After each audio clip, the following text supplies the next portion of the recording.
sia un'opportunità di sviluppo per la campagna? Assolutamente sì, intanto c'è la possibilità di ridurre i costi del trasporto delle nostre merci nei mercati ricchi del nord Italia e del nord. C'è la possibilità anche di fare grandi investimenti. Gli investimenti sono in corso, bisogna fare i dragaggi del porto finale di Salerno, realizzare i collegamenti nucleari, il retroportuale di Novi e di Marcianise, i collegamenti con le ferroviarie italiane. Insomma, bisogna sfruttare le possibilità legate alla portualità, oltre che completare alcuni assi sia ferroviari che stradali.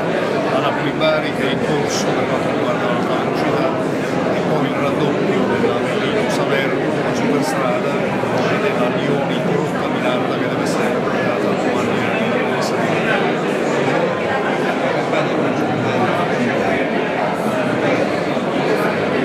Se ne fa, non avevamo neanche un po' il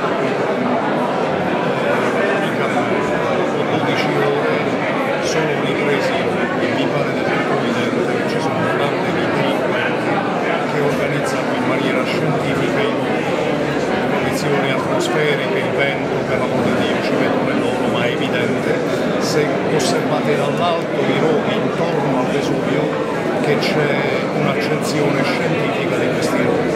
L'aggravante è che nella serata di ieri, nella centrale operativa della Protezione Civile, avevamo 30 segnalazioni di roghi e 11 comuni alla terra dei fuochi che denunciavano problemi, quindi hanno cominciato a bruciare anche le discariche. È evidente che c'è un tentativo quasi, come dire, eversivo, come dico io, cioè di interessi legati all'economia dei disastri ambientali, ma credo che prima o poi qualcuno finirà in galera. Ora nelle prossime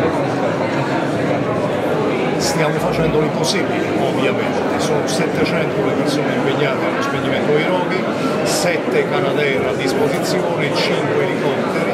Questa notte, la notte scorsa, ho parlato con il responsabile della Protezione Civile, l'ingegnere Curci, per avere un elicottero pesante a nostra disposizione. Si sta facendo davvero l'impossibile, dobbiamo ringraziare la Protezione Civile e i Vigili del Fuoco. È evidente che le forze non basteranno mai se le bande di delinquenti vanno ad accendere nei territori dove noi spegniamo.